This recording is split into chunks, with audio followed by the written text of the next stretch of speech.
कि क्या 0 एक रैशनल नंबर है, क्या इसको p बाई क्यू की फॉर्म में लिखा जा सकता है, जहां पर p और q हमारे इंटीजर्स हैं और q 0 के इक्वल नहीं है। जो भी डिनोमिनेटर वाली वैल्यू है वो 0 नहीं होनी चाहिए। सो सॉल्यूशन में सबसे पहले इस वाले पार्ट को आंसर करेंगे। 0 एक रैशनल नंबर होता है। सो सॉल्यूशन में लिखेंगे yes 0 is a rational number. इसके बाद पूछा है क्या 0 को p बाई क्यू की फॉर्म में लिखा जा सकता है, तो बिल्कुल लिखा जा सकता है। उसके लिए लिख देंगे we can write 0 in the form of p by q. अब आप कहोगे 0 रैशनल नंबर किस तरह से होगा और इसकी p बाई क्यू की फॉर्म कैसे होगी, तो यहां पर आपके लिए मैं एक्सप्लेन कर देता हूं। सपोज कीजिए हमारे पास 0 है, इसके डिनोमिनेटर में अपनी तरफ से 1 रख लो। ये p बाई क्यू की फॉर्म में है, अगर इसको हम सोल्व करेंगे तो हमें आंसर में 0 मिलेगा। बिल्कुल इसी तरह से यहां पर 0 लिखो, इसके डिनोमिनेटर में 2 रख दो। इसको भी जब सोल्व करेंगे तो ये 0 के इक्वल ही होगा। इसी तरह से 0 अपॉन में कोई भी वैल्यू हमारी रखेंगे, सपोज कीजिए 7 रखते हैं, इसके इक्वल में भी 0 आ जाएगा इसको सोल्व करने पर। इसी तरह से 0 के डिनोमिनेटर में अगर -5 रख लेते हैं तो ये भी 0 के ही इक्वल होगा। यानी यहां पर आप देख सकते हो जो भी हमारा 0 है उसकी p बाई क्यू वाली फॉर्म हो जाएगी ये। इसी तरह से यहां पर भी 0 की p बाई क्यू वाली फॉर्म है, यहां पर भी 0 की p बाई क्यू वाली फॉर्म है और यहां पर भी 0 की p बाई क्यू वाली फॉर्म आपको दिखाई दे रही है। 0 को p बाई क्यू की फॉर्म में लिखा जा सकता है, इसीलिए ये हमारा एक रैशनल नंबर है। और इन सभी कंडीशन में देख सकते हो जो भी हमारा q है वो 0 के इक्वल नहीं है। यहाँ पर 1 है, 2 है, 7 है, -5 है, ये 0 नहीं है। सिंपल वर्ड्स में 0 हमारा एक रैशनल नंबर है जिसको p बाई क्यू की फॉर्म में लिख सकते हैं। इसके एग्जाम्पल्स भी यहाँ पर मैंने आपको दे दिए हैं। तो इसी के साथ क्वेश्चन नंबर 1 हो जाता है कंप्लीट। क्वेश्चन नंबर 2 के लिए मूव करते हैं नेक्स्ट पेज पर। एक्सरसाइज 1.1 से क्वेश्चन नंबर 2, इसमें है find 6 rational numbers between 3 and 4। Question number 2 में हमें 2 नंबर्स दिए गए हैं, इन दोनों नंबर्स के बीच में 6 रैशनल नंबर्स हमें पता लगाने हैं। अगर आपने इंट्रोडक्शन वाला पार्ट देखा होगा तो इस क्वेश्चन को अब तक सोल्व भी कर लिया होगा। चलो सॉल्यूशन पर आते हैं। सबसे पहले जो भी हमारे नंबर्स हैं इनको यहाँ पर लिखा जाएगा सॉल्यूशन में। सबसे पहले यहाँ पर 3 लिख लेते हैं और कुछ दूरी पर 4 लिख लेते हैं। इन दोनों के बीच में हमें 6 रैशनल नंबर्स पता लगाने हैं। सो 6 से कोई भी बड़ा नंबर ले लो। 6 से बड़ा होता है 7 को इन दोनों वैल्यूज में ऊपर और नीचे मल्टीप्लाई कर देंगे। सबसे पहले 3 में करेंगे ऊपर 7 से और नीचे भी 7 से। इसके बाद 4 में भी ऊपर 7 से और नीचे भी 7 से। जो भी हमारी कैलकुलेशन है यहाँ पर कर लेते हैं। 3 को 7 से मल्टीप्लाई करेंगे तो ये हो जाएगा यहाँ पर 21। नीचे हमारी वैल्यू मल्टीप्लाई करने के लिए नहीं है तो 7 यहाँ पर एज इट इज आ जाएगा 21 के डिनोमिनेटर में। इसके बाद 4 को 7 से मल्टीप्लाई करेंगे तो ये हो जाएगा हमारा 28 और डिनोमिनेटर में 7 एज इट इज आ जाएगा। अब जो भी हमारा 21/7 और 28/7 है, इसके बीच वाली जो भी वैल्यूज हैं उनको लिख देंगे, वही हमारा आंसर हो जाएगा। 21/7 के बाद आता है गाइज 22/7। इसी तरह से इसका नेक्स्ट हो जाएगा 23/7। इससे नेक्स्ट हो जाएगा हमारा 24/7। इससे नेक्स्ट हो जाएगा हमारा 25/7। इससे नेक्स्ट हो जाएगा हमारा 26/7। इससे नेक्स्ट हो जाएगा हमारा 27/7।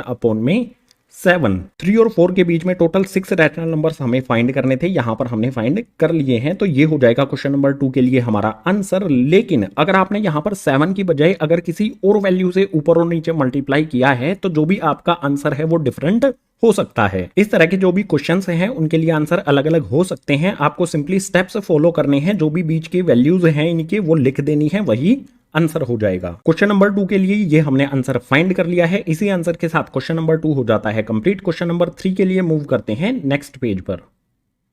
क्वेश्चन नंबर 3, इसमें है find 5 rational numbers between 3/5 and 4/5। 2 rational number दिए गए हैं, इनके बीच में हमें 5 रैशनल नंबर्स पता लगाने हैं। सो सॉल्यूशन में सबसे पहले जो भी हमारे 2 नंबर्स दिए गए हैं इनको लिख लेंगे। सबसे पहले यहां पर आ जाएगा 3/5, थोड़ी सी दूरी पर लिख देंगे 4/5। हमें 5 रैशनल नंबर्स पता लगाने हैं, तो 5 से बड़ा कोई भी नंबर ले लो। 5 से बड़ा 6 होता है। 6 को हम इन दोनों रैशनल नंबर्स में ऊपर भी मल्टीप्लाई कर देंगे और नीचे भी मल्टीप्लाई कर देंगे। 4/5 में भी ऊपर मल्टीप्लाई कर देंगे, नीचे मल्टीप्लाई कर देंगे। कैलकुलेशन यहां पर कर लेते हैं। 3 को 6 से मल्टीप्लाई करेंगे तो ये हो जाएगा हमारा 18। इसके बाद डिनोमिनेटर में 5 को 6 से मल्टीप्लाई करेंगे तो ये हो जाएगा हमारा 30। इसी तरह से 4 को 6 से मल्टीप्लाई करेंगे तो ये हो जाएगा हमारा 24। डिनोमिनेटर में यहां पर आप देखो 5 को 6 से मल्टीप्लाई करना है तो 30 आ जाएगा। अब जो भी हमारा 18/30 है और 24/30 है, इनके बीच में जो भी नंबर्स हैं यहां पर लिख देंगे। देंगे वही हमारा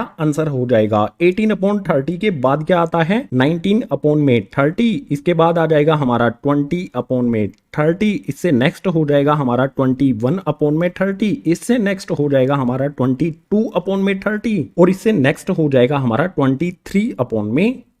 जो भी इनके बीच के नंबर्स थे वो यहां पर हमने लिख दिए हैं, यही हो जाएगा क्वेश्चन नंबर 3 के लिए आंसर। बहुत आसान मेथड है। इंट्रोडक्शन वाले पार्ट में इस मेथड को डिटेल में एक्सप्लेन किया है, नहीं देखा है तो देख लो यार इंट्रोडक्शन वाला पार्ट। इंट्रोडक्शन वाली वीडियो का लिंक आपको नीचे डिस्क्रिप्शन बॉक्स में दिया गया है। सभी की सभी एक्सरसाइज जो चैप्टर नंबर 1 में है, सभी के कॉन्सेप्ट को डिटेल में एक्सप्लेन किया गया है इंट्रोडक्शन वाले पार्ट में। जो भी हमारे ये दो नंबर्स थे, इनके बीच में 5 रैशनल नंबर्स पता लगाने के लिए 5 से बड़ा कोई भी नंबर इनमें ऊपर और नीचे मल्टीप्लाई करेंगे, जो दो नए नंबर्स मिलेंगे उनके बीच के यहां पर नंबर्स लिख देंगे, वही हो जाएगा क्वेश्चन नंबर 3 का हमारा आंसर। इसी आंसर के साथ क्वेश्चन नंबर 3 हो जाता है कंप्लीट। क्वेश्चन नंबर 4 के लिए मूव करते हैं नेक्स्ट पेज पर। एक्सरसाइज 1.1 का लास्ट यानी कि क्वेश्चन नंबर 4, इसमें दिया है state whether the following statements are true और false, give reason for your answer. Question number 4 में ट्रू फॉल्स हैं, लेकिन साथ ही अगर ट्रू है तो क्यों है और फॉल्स है तो क्यों है, हमें रीजन भी देना है। सो जो भी हमारे ये ट्रू फॉल्स हैं इनको एक एक करके समझ लेते हैं, आंसर भी साथ में लिखेंगे। सबसे पहले वाले में दिया है every natural number is a whole number, हर एक नेचुरल नंबर होल नंबर होता है, तो ये ट्रू होगा, यहां पर लिख देते हैं। इसके बाद रीजन की बात करते हैं। जो भी नेचुरल नंबर्स हैं वो 1 से स्टार्ट होते हैं, 2 3 4 5 जहां तक भी उनको काउंट किया जा सकता है सभी के सभी नेचुरल नंबर्स होते हैं। और होल नंबर्स की बात की जाए तो 0 से शुरू होते हैं, 1 2 3 4 5 कंटिन्यू रहते हैं ये इन्फिनिटी तक, जहां तक भी काउंट किए जा सकते हैं। तो जो भी हमारे होल नंबर्स हैं उनमें सभी के सभी नेचुरल नंबर्स के साथ साथ 0 भी होती है। ये 0 से स्टार्ट होते हैं, ये 1 से स्टार्ट होते हैं। तो रीजन में यहां पर लिखेंगे whole number is the collection of 0 and natural numbers. जो भी हमारे होल नंबर्स हैं वो 0 और नेचुरल नंबर्स का ही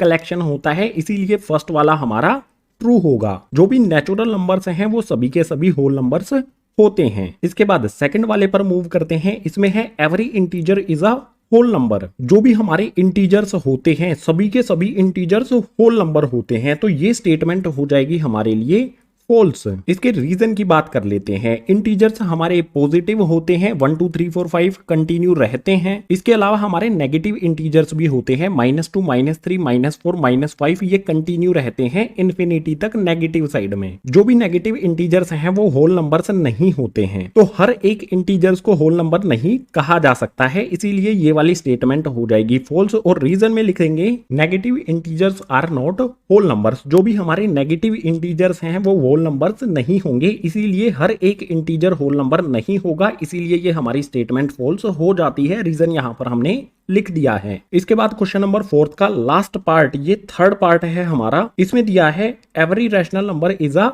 होल नंबर, हर एक रैशनल नंबर होल नंबर होता है, तो ये वाली स्टेटमेंट भी हमारी हो जाएगी गाइस फॉल्स। इसकी रीजन की बात करें तो जो भी हमारे होल नंबर्स हैं वो 0 से स्टार्ट होते हैं, 1 2 3 4 5 कंटिन्यू रहते हैं इन्फिनिटी तक। अगर रैशनल नंबर्स की बात की जाए, जैसे कि हमारा रैशनल नंबर 2/3 होगा, रैशनल नंबर्स p/q की फॉर्म में होते हैं इस तरह से। क्या इस नंबर को हम होल नंबर कह सकते हैं? बिल्कुल नहीं, इसीलिए ये स्टेटमेंट हो जाती है फॉल्स। और रीजन में लिखेंगे rational numbers like 2/3 4/5 11/2 are not whole numbers. जो भी हमारे इस तरह के रैशनल नंबर्स हैं वो होल नंबर्स नहीं होंगे, इसीलिए ये वाली स्टेटमेंट हमारी फॉल्स हो जाएगी। हर एक रैशनल नंबर हमारा होल नंबर नहीं होता है, रीजन भी यहां पर हमने लिख दिया है। तो क्वेश्चन नंबर 4 हो जाता है इसी के साथ कंप्लीट। इसी क्वेश्चन नंबर 4 के साथ एक्सरसाइज 1.1 हो जाती है कंप्लीट। उम्मीद करूंगा सभी क्वेश्चन आपको समझ आए होंगे। अगर आए हैं तो वीडियो को लाइक कर दो, अपने क्लासमेट्स के साथ शेयर कर दो और जितने भी नए स्टूडेंट्स हैं चैनल को सब्सक्राइब कर दो। क्लास 9 से रिलेटेड जो भी